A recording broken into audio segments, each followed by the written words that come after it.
guys yung mga kinakainan dito, no? Dito katulad nito. Lechon kawawa ni Yubab, no? 80 pesos lang nito. Guys, so.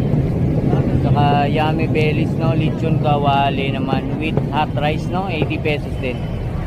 So, dito guys sa kahabaan ng Carriedo, marami ritong mga pwede nyong pagkainan. So pag namamasyal kayo rito guys, talagang hindi kayo gugutumin dahil sa dami na nagtitinda ng pagkain dito, no?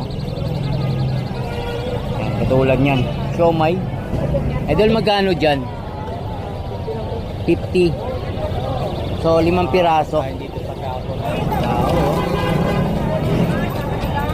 And guys, no, dito sa kahabaan ng Carriedo yan. Go!